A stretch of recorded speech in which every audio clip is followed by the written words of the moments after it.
Balik lagi bareng gue Rizal. Kali ini cerita film akan menceritakan alur film berjudul Veda. Veda, seorang perempuan berkasta Dalit, kasta yang paling rendah di India, bahkan tidak diakui keberadaannya. Sebelum masuk ke ceritanya, Mimin sapa dulu nih warga yang hadir kemarin. Get the bus.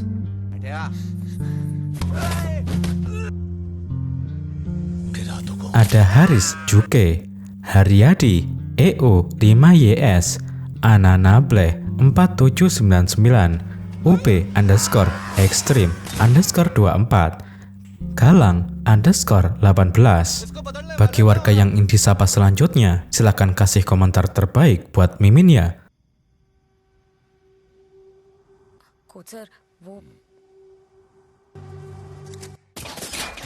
Inilah Veda yang kini bertemu dengan Abhimanyu, seorang mantan tentara. Bersama Abhimanyu, dia memperjuangkan hak kaum Dalit, dan cerita Veda pun dimulai.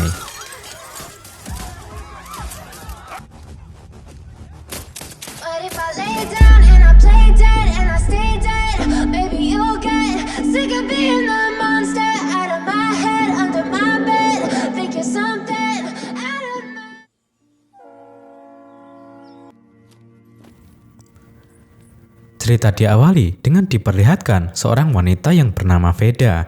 Dia sangat bersemangat untuk pergi ke kampus. Diketahui dia mengambil jurusan hukum. Meski begitu, Veda sangat minder karena dia terlahir dari kasta yang rendah. Terlihat seorang wanita bernama Arti menitipkan sebuah hadiah untuk kakak Veda yang bernama Vinod. Ternyata mereka berhubungan diam-diam karena terhalang oleh aturan kasta. Saat itu, Veda mendengar kabar suara di sekolahnya yang menginformasikan mengenai pelatihan tinju. Veda berniat mengikuti pelatihan tersebut, berharap bisa menjadi seorang atlet ataupun untuk bisa bela diri.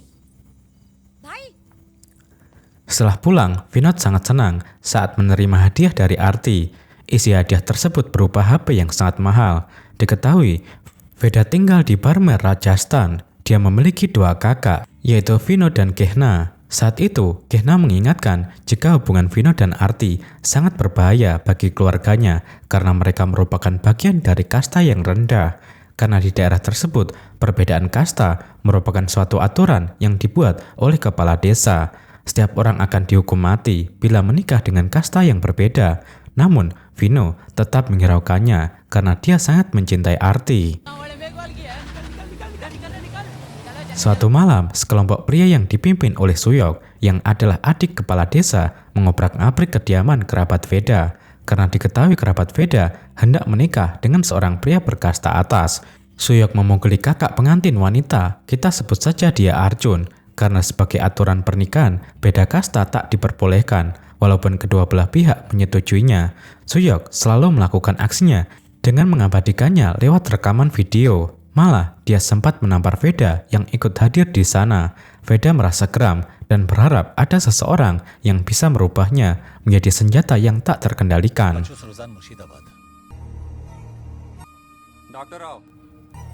Sementara itu, di perbatasan Pakistan, terlihat sekelompok teroris memanggil seorang dokter untuk mengobati salah satu anak anggotanya yang sakit. Dokter tersebut bernama Dr. Rao. Para teroris memeriksanya, namun ternyata Dr. Rao adalah agen khusus militer yang sedang menjalankan misi.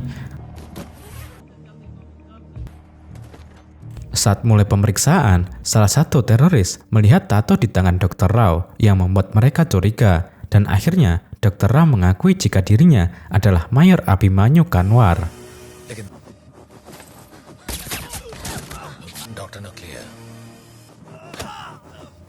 Abhimanyu dan timnya mulai melakukan penyerangan hingga kemudian berhasil melumpuhkan satu persatu teroris.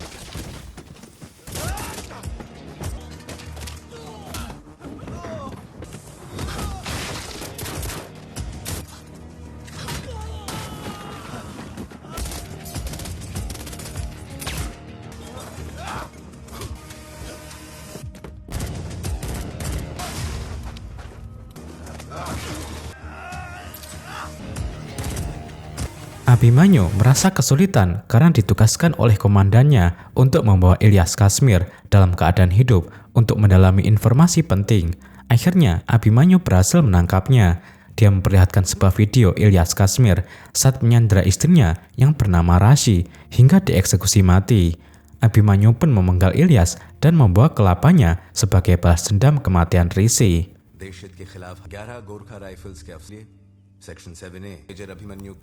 Dan hal itu membuatnya dinilai melanggar hukum. Misinya pun dianggap gagal. Dia diberhentikan dan pemerintah mencabut masa pensiunnya dan dicoret dari daftar kemiliteran. Di perjalanan pulang, dia terus membayangkan kebersamaannya bersama Rishi ketika Rishi masih hidup. Abimanyu memutuskan pulang ke desa Barmer dan menemui mertuanya yang bernama Utamlal. Saat pulang, Abimanyu memandangi foto Rishi yang membuatnya kembali bersedih.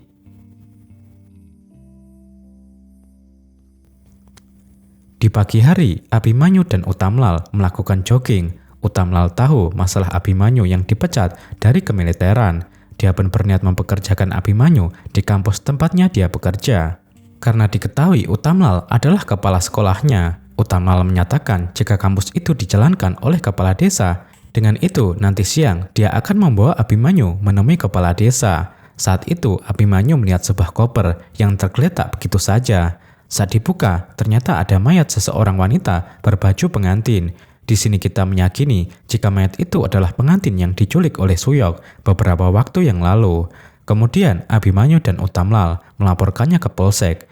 Terlihat Kapolsek yang bernama Purohit sepertinya tak peduli dengan penemuan mayat ini. Tiba-tiba Arjun dan ayahnya datang. Mereka ingin melihat mayat itu karena diketahui puternya belum ditemukan. Namun Kapolsek Purohit seperti ingin menutupi masalah ini. Saat itu tak ada yang mengetahui jika Abimanyu mantan tentara selain Utamlal.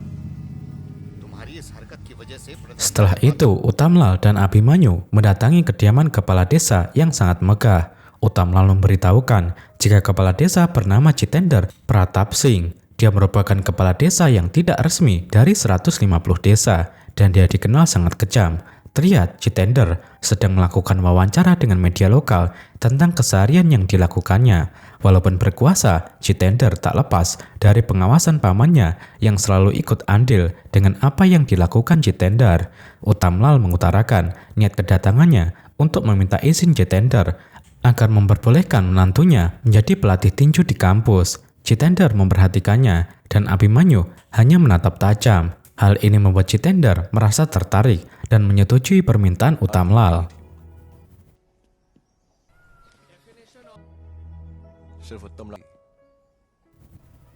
Suatu hari, Veda sangat bersemangat memasuki area latihan. Meski belum dimulai, dia sangat ingin mendaftar dan saat itulah Abimanyu melihatnya. Namun dia mundur dari antrian ketika anak-anak kasta atas ikut mendaftar juga. Dan hal itu membuat Abimanyu heran. Saat itu, Soyok datang. Dia memperlihatkan kesombongannya dan melarang Veda mengikuti pelatihan tersebut dengan alasan kasta dan Veda adalah perempuan. Dia malah menyuruh Veda untuk bersih-bersih di sana. Veda yang takut menurutinya. Veda terus dipermalukan yang membuat Abimanyu tak tega dan dengan sengaja membuat mereka terganggu dengan debu yang dia jatuhkan.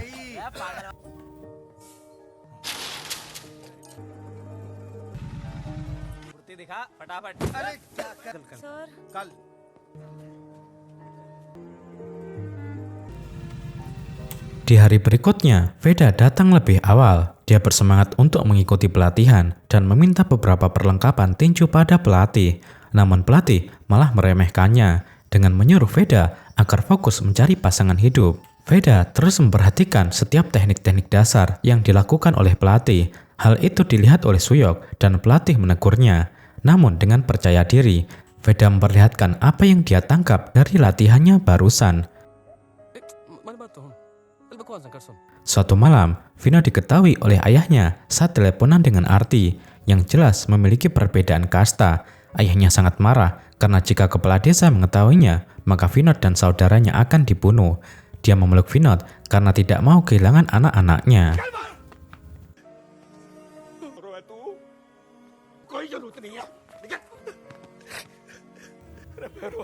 Vinod pun sadar dan dia berjanji untuk tidak berhubungan lagi dengan Arti. Kemudian saat makan malam, Veda meminta sejumlah uang kepada ayahnya untuk mendaftar kelas tinju dan membeli perlengkapannya. Veda sangat senang karena sang ayah mendukungnya, begitupun saudara-saudaranya. सीख जाएगी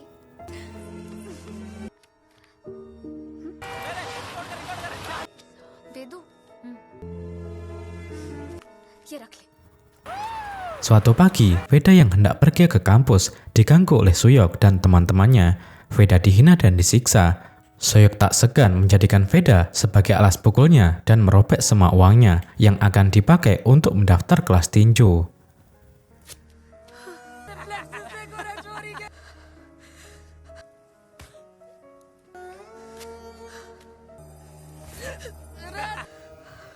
Dengan penuh luka, Veda segera menemui Abhimanyu dan memberikan uang yang telah dirobek oleh Suyok.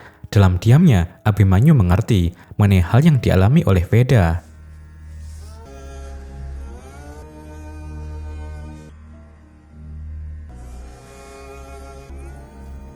Di malam hari, Abi terus terngiang mengenai kekejaman Suyok terhadap Veda yang membuatnya sangat geram. Dia pun bergegas mencari Suyok ke sebuah pesta. Sampainya di sana, Abhimanyu mengunci Suyok di sebuah kamar dan dia meluluh lantakan semua anak buah Suyok dengan menutup wajahnya agar tidak ketahuan orang lain.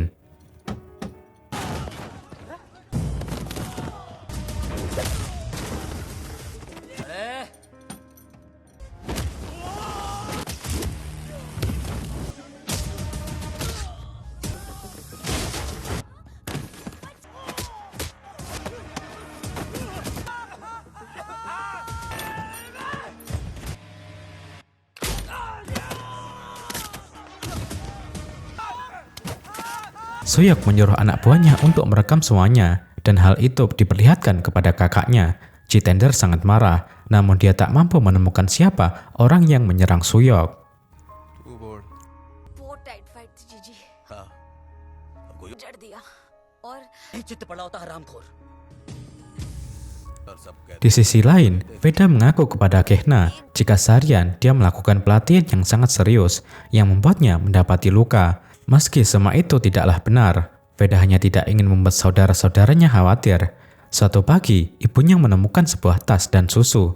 Veda bergegas menemui Abhimanyu dan menyadari jika tas dan susu tersebut adalah pemberiannya. Veda sangat berterima kasih dan meminta Abhimanyu untuk segera melatihnya. Abhimanyu pun bersedia, namun dengan cara sembunyi-sembunyi. Mulai saat itu, Abhimanyu pun melatihnya. Veda berjuang sangat keras, hingga Veda perlahan-lahan menunjukkan keahliannya.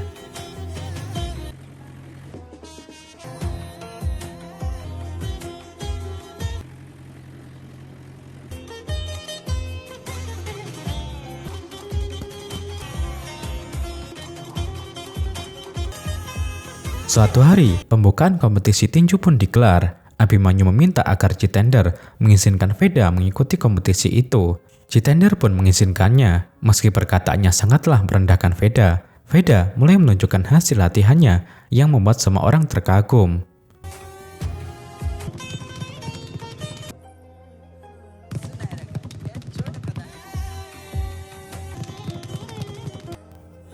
और कोई सेवा Suatu ketika, perayaan Holi pun digelar. Suyok memperkoki Vino dan Arti yang sedang bermesraan. Dengan biasa, mereka merekamnya yang membuat semua anggota keluarganya disidang di hadapan semua orang. Sebagai hukumannya, Vino diminta bersujud di hadapan Arti dan mengusapkan hidungnya ke lantai. Melihat itu, Abhimanyu merasa tak tega dan segera mempersiapkan dirinya.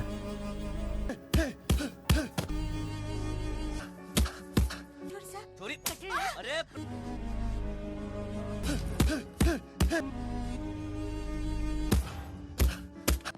चोरी कटे Suatu pagi, kepolisian datang untuk mencari Vino dan Arti. Karena diketahui Vino dan Arti telah melakukan kawin lari, keluarga Veda dibawa ke kantor polisi untuk dimintai keterangan. Tak lama, Jitender datang. Kali ini Jitender memberikan toleransi kepada mereka dengan menyetujui pernikahan Vino dan Arti, dengan syarat Vino selalu setia kepada Arti. Mendengar itu, ayahnya sangat senang karena nyawa anak-anaknya telah terselamatkan. Jitender meminta Veda untuk menghubungi Vinod dan segera menyuruhnya pulang. Akhirnya mereka pun pulang dan acara pernikahan pun digelar. Abhimanyu memutuskan untuk tidak menghadiri acara tersebut, namun dia meminta agar ponsel Uttamlal selalu aktif untuk berjaga-jaga. Tak lama, Jitender pun datang. Ayah Vinod menyambutnya dengan penuh hormat. Namun ternyata semua itu hanyalah jebakan agar Vinod dan Arti mau pulang. Dan mereka pun segera mengeksekusinya dengan kejam. Jitender berniat untuk menghabisi Veda dan Kehna. Namun mereka berhasil melarikan diri. Mereka mencari-cari pertolongan, namun tak seorang pun yang mendengarkannya. Hingga kemudian mereka terpojok di sebuah kuil dan mereka tak memiliki jalan keluar. Veda memilih untuk membiarkan Kehna pergi dengan mengorbankan dirinya sebagai pengalihan perhatian. Namun malah sebaliknya, Kehna membiarkan dirinya sendiri tertangkap dan membiarkan Veda pergi menyelamatkan diri. हाँ बोल बड़ी वाली घेर ली भाई साहब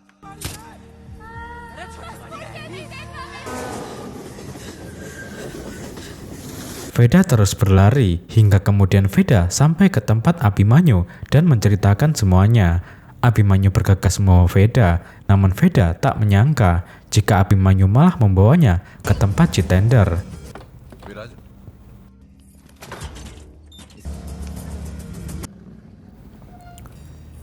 Abhimanyu mencoba berdiskusi dengan Jitender mengenai kebebasan terhadap orang-orang yang berkasta rendah.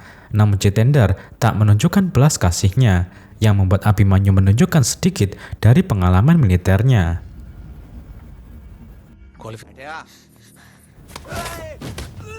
Akhirnya Jitender tersadar jika yang menyerang Suyok tempo hari adalah Abhimanyu. Abhimanyu pun menyebutkan jika dirinya tak mengetahui mengenai hukum kasta yang Jitender buat sendiri sebagai kepala desa yang terpilih secara tidak sah. Yang dia tahu hanyalah berperang dan bertarung. Namun Jitender menyuruhnya pergi dengan alasan belas kasihan. Sebelum merubah pikirannya, Abhimanyu dan Veda pun pergi dengan penuh kemarahan dan bertekad menemui hakim tertinggi untuk mengadukan kasus-kasus yang terjadi. Sementara itu, orang tua Veda sedang mengkremasi jasad Vinod dan Kehna. Saat itu Arjun datang. Dia mengatakan bahwa Abhimanyu menghubunginya dan memberitahukan jika Veda selamat. Terlihat mereka bertemu dengan Uttamlal dan pelatih tinju. Mereka berencana untuk mengirim Veda dan Abhimanyu keluar desa Barmer.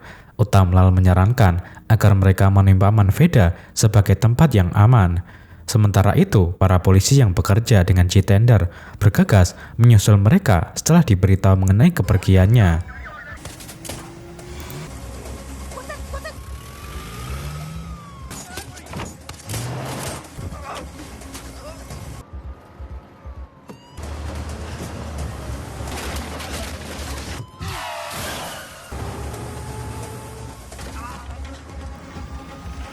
Beberapa saat kemudian, Suyok pun datang dan berusaha mencegah mereka. Namun Abhimanyu berhasil melumpuhkan mereka.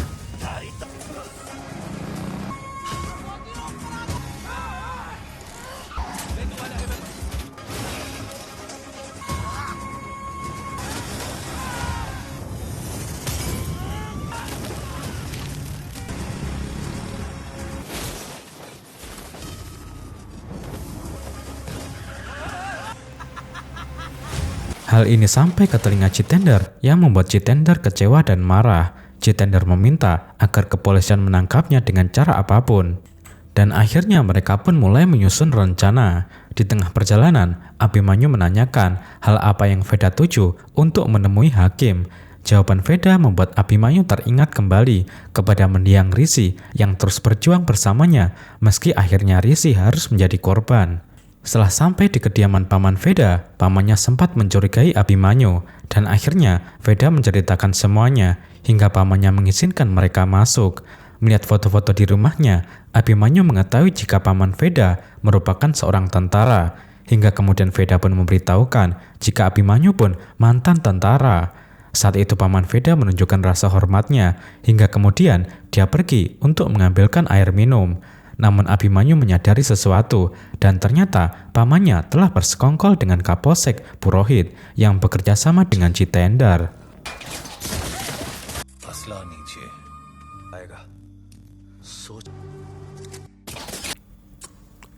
Abhimanyu yang cukup berpengalaman dengan mudahnya mengembalikan keadaan.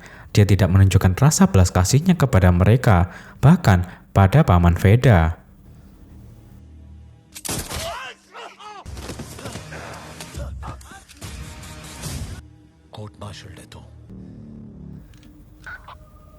Abhimanyu menyadari jika tak lama lagi beberapa orang lainnya akan menuju ke sana. Abhimanyu pun menunjukkan keahliannya hingga kemudian berhasil lolos.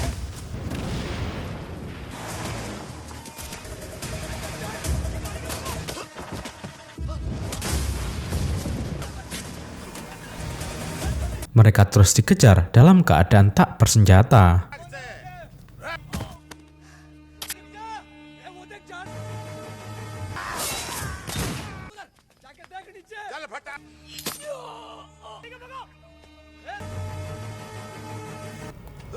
Pengejaran itu dipimpin oleh paman Jitender. Terlihat Veda terpeleset yang membuat Abhimanyu terpojok. Namun pengalaman militernya yang semakin terasah membuatnya dengan mudah melumpuhkan mereka.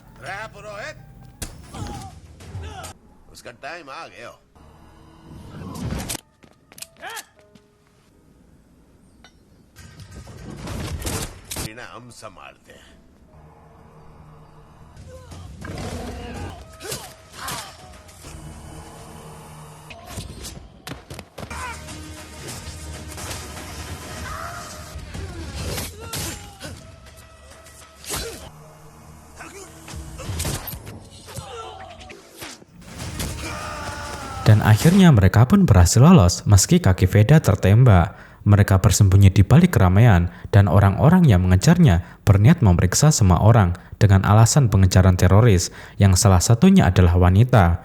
Veda melihat ke sebuah sisi yang membuat dia berpikir untuk memotong rambutnya sebagai penyamaran karena tak memiliki jalan lain. Mereka pun berhasil lolos hingga berhasil menemui ayahnya di sebuah pertambangan.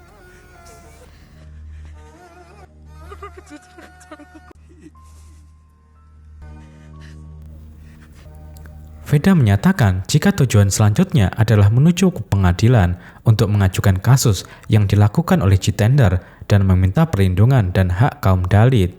Ayahnya pun mengizinkannya dan memberikan sebuah pisau kecil sebagai syarat jika Veda terpojok, Veda harus mengakhiri hidupnya. Hal ini membuat Veda kesal karena ayahnya sendirilah tidak sepenuhnya mendukung perjuangannya.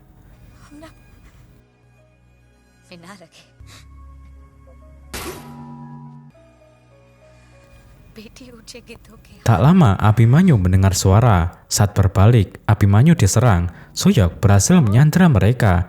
Dia menghubungi Jitender dan memberikan lokasinya. Dia mengakui jika dirinya telah membakar Kehna hidup-hidup dan sekarang dia akan membuat Veda mati dengan mengenaskan. Hal itu membuat Veda murka dan dia pun menyerangnya.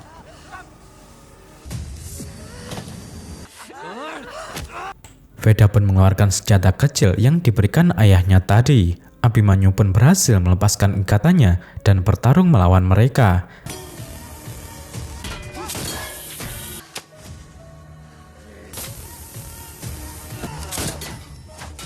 Terlihat Veda mencapik-capik Suyok. Dia melepaskan pukulan tinju seperti yang pernah dilakukan Suyok terhadap Veda sebelumnya.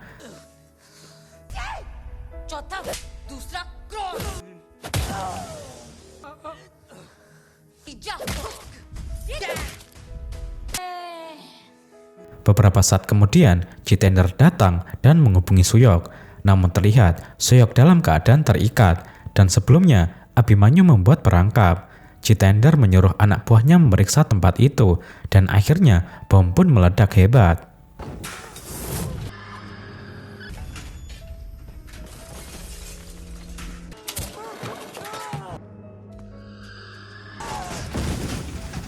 Terlihat Abhimanyu dan yang lainnya dalam perjalanan menuju pengadilan. Di sisi lain, Jitender sangat murka mengenai kematian Suyok yang begitu mengerikan. Dia dan pamannya tahu kemana mereka pergi dan bersiap untuk mendahulinya. Singkat cerita, mereka sampai di pengadilan. Jitender dan pamannya melancarkan serangan untuk mencegah Veda sampai pada hakim.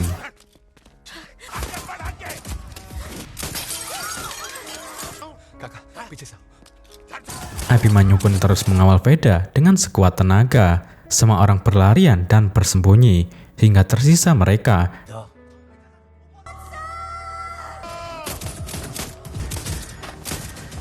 ऐसे नहीं मैं नहीं जा पाऊंगी Dalam serangan itu, Abimanyu tertembak yang membuatnya tumbang. Lalu Paman Jitender melemparkan granat, namun Abimanyu berhasil menghindar. Setelah itu, Jitender mendekati Abimanyu yang tersadarkan diri.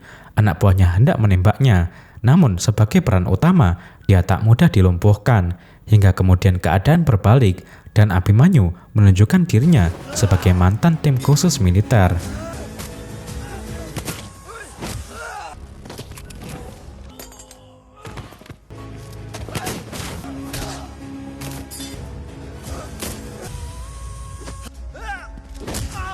Dalam pertarungan itu, Jitender mendapatkan luka tembak di perutnya.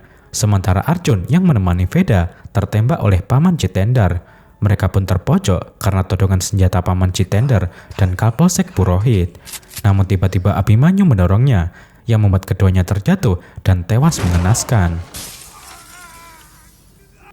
Veda memeluk Abimanyu dan mengajaknya ke rumah sakit karena Abimanyu banyak kehilangan darah.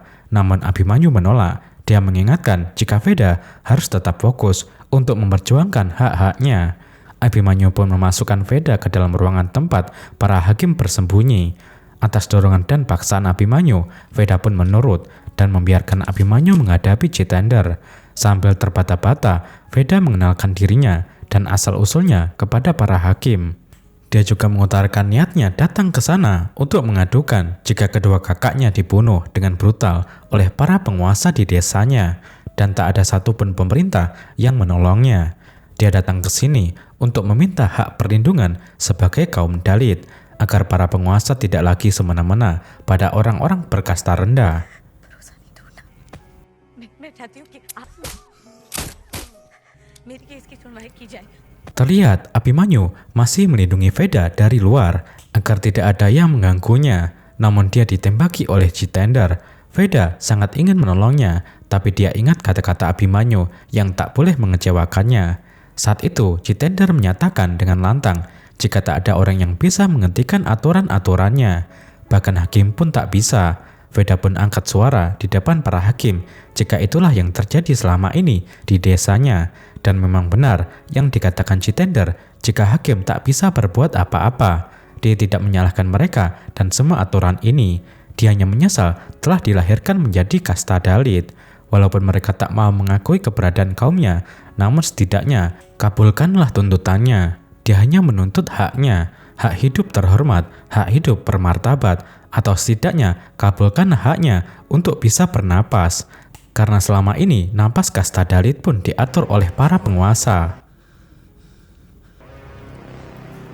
Terlihat Abimanyu terus menahan Jitender meski dirinya dalam keadaan sekarat. Akhirnya salah satu hakim bersedia untuk mengabulkan permohonan Veda dan siap mengawalnya. Abimanyu berusaha bangkit di masa-masa terakhirnya dengan menyatakan jika dia benar-benar tidak takut pada kematian asalkan demi menumpas kejahatan dan ketidakadilan. Mendengar itu, Jitender mendekati Abimanyu dan hendak menembaknya. Namun Abimanyu sekuat tenaga mencegahnya dan tembakan itu mengenai Jitender dan dia pun tewas mengenaskan. Veda pun keluar dengan keberhasilan misinya, namun dia mendapati Abimanyu yang meninggal dunia dan film pun berakhir.